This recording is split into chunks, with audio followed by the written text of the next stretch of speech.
বাংলাদেশিদের মতো নিমক হারাম আর বাংলাদেশিদের মতো বাটপার খুব কমই আছে। কি কারণে বলতেছি শুনুন, স্ক্রিনে খেয়াল করুন। এক বাংলাদেশি ভাই জেদ্দা থাকে, সে আমাকে মেসেজ দিছে তার আইডি বন্ধ হয়ে গেছে, তার আইডিতে 375 রিয়ালের মতো আছে, টাকাটা উঠানো যাবে কিনা। তো আমি বললাম আপনি দেখেন ভালো করে ফরগেট পাসওয়ার্ড দিয়ে সেটা মেসেজ আসে কিনা। সে অনেকবার ট্রাই করছে, অনেক মোবাইল ট্রাই করছে, পাসওয়ার্ড আসে না, পাসওয়ার্ড হাঙ্গার স্টেশন ব্লক করে দিয়েছে সাথে। পরে আমাকে বলছে ভাই টাকাটা উঠানোর কোনো ব্যবস্থা আছে? আমি বলছি মক্তব থেকে উঠানো যায়, তারা উঠাইয়া দিতে পারে। তারা যদি উঠাই দেয় তাহলে তারা 50% করে কাইটা রাখে, মানে অর্ধেক টাকা কাইটা রাখে, কিন্তু ওই আইডিতে কাজ করা যাবে না। পরবর্তীতে উনাকে আমি মানে উনি আমাকে স্ক্রিনশট পাঠাইছে, স্ক্রিনশটটা দেখাই। প্রথমে লেখা ওঠে সামথিং ওয়েন্ট রং, মানে বারবার এই লেখাই ওঠে, যে কোনো মোবাইল দিয়ে এই করবো, যাদেরই আছে এটাই উঠবে, এটা আর চালু হবে না, এরকম ওঠে। তো পরে উনি আমাকে বললো ভাই টাকাটা উঠানোর ব্যবস্থা করে দেন। তো আমি তাকে হিসাব দিলাম 375 রিয়ালে অর্ধেক পাবেন 187 টাকা। সে আমাকে বলছে যে 200 টাকা মিলিয়ে দেওয়ার জন্য। আমি বলছি ভাই মক্তব থেকে টাকা দিলে এরা আর উল্টা রাখে বেশি, মিলিয়ে দেয় না, মিলাই দিলে তো দিলই, এই কথা বলছি। পরে সে আমাকে নাম্বার আর পাসওয়ার্ড দিছে। তো আমি বলছি আপনি 72 ঘন্টার মতো অপেক্ষা করেন, আইডি ওপেন হয়ে যাইব, টাকা উঠাইয়া দিব।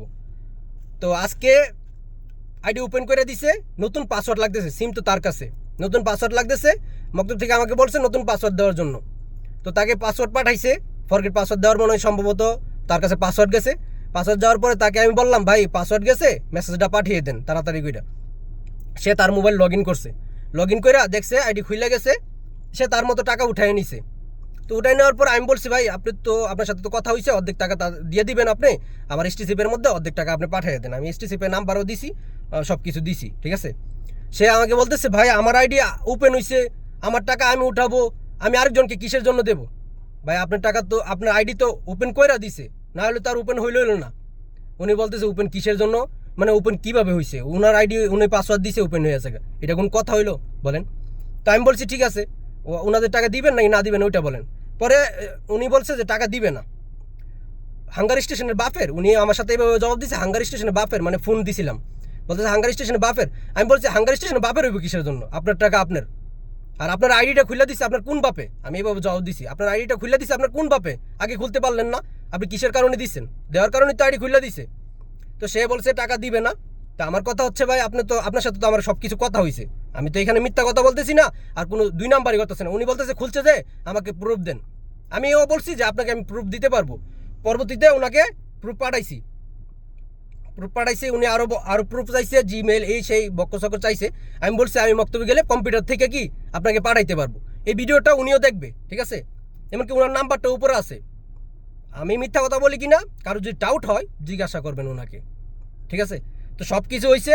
পরবর্তীতে আমি বলছি ঠিক আছে আপনি যেহেতু টাকা দিবেন না, আমাকে তো টাকা তাদেরকে বুঝাই দিতে হবে, আমি তো তাদের সাথে ফাউল হইতে পারি না, আমি তো বেমান হইতে পারি না। আপনি স্ক্রিনশট পাঠাই দেন কত টাকা উঠাইছেন। উনি স্ক্রিনশট পাঠাইছে 375 রিয়াল উঠাইছে, ঠিক আছে। পরে আমি বলছি ঠিক আছে, তো ওনাকে আমি ধন্যবাদ লাস্টে জানাই দিছি আর একটা বয়স দিয়ে দিছি। তো এখন বলেন মানুষ কত বড় হারামি, মানে সব কিছু দেখছেনই তো আপনারা প্রুফ। মানে এইভাবে কথা বললা পরবর্তীতে আমার সাথে 2 নাম্বারে শুরু করে দিয়েছে,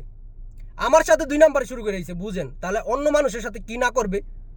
বাংলাদেশি কিছু মানুষ এতটা খারাপ, এতটা জঘন্য। তো এদের নাম্বারও আছে, ছবিটা দেখে রাখেন। এই বাটপার গুলার থেকে দূরে থাকবেন। আর যারা টাকা উঠাইতে চান, হাঙ্গার আইডি বন্ধ হয়ে গেছে, যোগাযোগ করবেন, টাকা উঠানোর ব্যবস্থা করে দেব।